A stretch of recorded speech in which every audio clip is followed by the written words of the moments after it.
मित्रों, आज इस वीडियो के माध्यम से हम जया एकादशी के महात्म्य के बारे में जानेंगे और यह भी जानेंगे कि यह एकादशी करने से हमें किस फल की प्राप्ति होती है और इस एकादशी को करने का क्या नियम, क्या विधि है। मित्रों, वीडियो शुरू करने से पहले बता दें, आप हमारे वीडियो देख तो लेते लेकिन चैनल को सब्सक्राइब नहीं करते। मित्रों, यदि आपको यह वीडियो थोड़ी भी पसंद आए तो प्लीज चैनल को सब्सक्राइब कर दे और वीडियो को एक लाइक भी कर दे, ताकि शास्त्रों की सही जानकारी आपको हमेशा मिलती रहे। तो आइए मित्रों, वीडियो को शुरू करते हैं। अर्थ जया एकादशी व्रत। नारद जी तो तिला एकादशी व्रत महात्म्य सुनकर बड़े आनंद से बैठ गए थे, किंतु धर्मपुत्र युधिष्ठिर का व्याकुल मन अभी कुछ और पूछना चाहता था। भगवान कृष्ण ने बड़े प्रेम से युधिष्ठिर से पूछा, हे धर्मपुत्र, अब आप क्या सोच रहे हैं? प्रभु, मैंने जया एकादशी के विषय में काफी चर्चा सुनी है, क्या आप उस विषय में अपने मुख से कुछ बतलाएंगे? मैं इस एकादशी व्रत की विधि तथा देवता के बारे में जानना चाहता हूँ।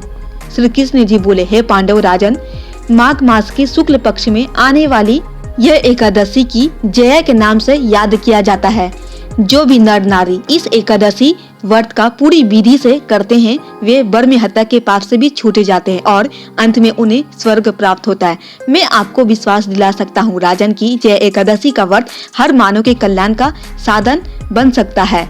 इसके लिए यह जरूरी है कि आपका मन शुद्ध और विश्वास से भरा हो। जया एकादशी व्रत कथा। एक बार देवराज इंद्र के अखाड़े में राक्षसों पर विजय प्राप्त करने की खुशी में एक नृत्य सभा हो रही थी। इस नृत्य सभा में बहुत से देवगण आए हुए थे। इसी सभा के अंदर माल्यवान नाम का देवराज इंद्र का देवगण भी था, जो देखने में अति सुंदर तथा स्वस्थ तथा नृत्य करने में तो उसके आगे कोई भी देवता खड़ा नहीं हो सकता था।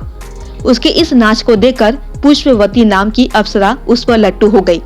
भरी सभा में उसने पुष्पवान के दोनों बाजू पकड़कर जब नाचना शुरू किया तो पुष्पवान भी अपने को उसकी बाहों में छुरा पाने में असफल रहा।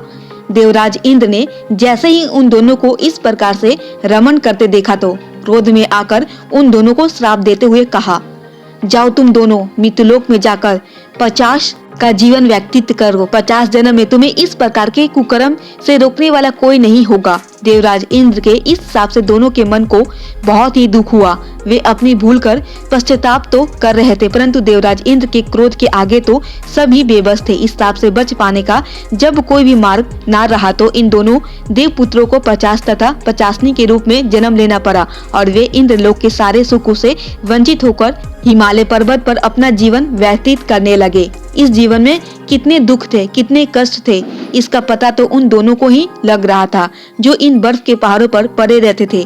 दूर दूर तक कोई अपना नहीं था, होता भी कौन। 50 को तो लोग दुष्ट और अपना शत्रु समझते हैं। ऐसे ही अपने दुख के दिन काट रहे थे। दोनों बार बार यही सोचते थे कि हमारी जरा सी भूल के लिए इतना बड़ा दंड देवराज ने क्यों दिया।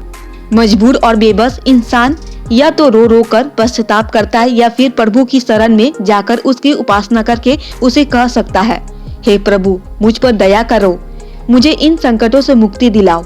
वे दोनों सुबह व शाम तक प्रभु की उपासना करते रहते थे। एक बार देवयोग से माघ मास शुक्ल पक्ष जया एकादशी आई। दोनों ने उस दिन अन्न का एक दाना तक नहीं खाया था, बल्कि सारा दिन नारायण जी की उपासना करते रहे। यही नहीं, उन्होंने उस दिन जल का भी त्याग कर दिया।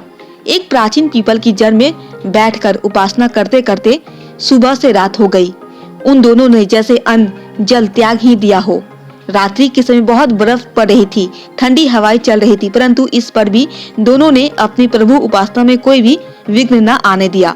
भगवान श्री नारायण का आसन उनकी कठोर तपस्या की शक्ति से हिलने लगा तो वे व्याकुल कर लक्ष्मी जी से बोले, प्रिय, हमारे कोई भक्त बहुत संकट में है। उनकी इस कठिन कठोर तपस्या के सामने हमें झुकना ही होगा, अन्यथा ऐसी उनकी मृत्यु हो जाएगी। उस मृत्यु के दोषी तो हम ही होंगे, क्योंकि वे हमारे भक्त हैं। यही कहते हुए प्रभु उन दोनों 50 के सामने उपस्थित हुए और आते ही बोले, हे 50, आप दोनों की तपस्या सफल हुई। मैं जानता हूँ कि तुम दोनों देवराज इंद्र के श्राप के कारण ही देवलोक से निकाले हुए 50 हो। आज तक किसी भी 50 ने इतनी कठोर तपस्या नहीं की जितना तुम दोनों ने की है। तुम्हारी तपस्या के आगे मैं हार गया हूँ, तुम जीते हो। इस तपस्या के सर्वाधिक फल तुम दोनों को इसलिए मिलेगा क्योंकि आज तो माघ शुक्ल पक्ष की जया एकादशी है। प्रभु प्रभु प्रभु, आप हमारा कल्याण कर दो।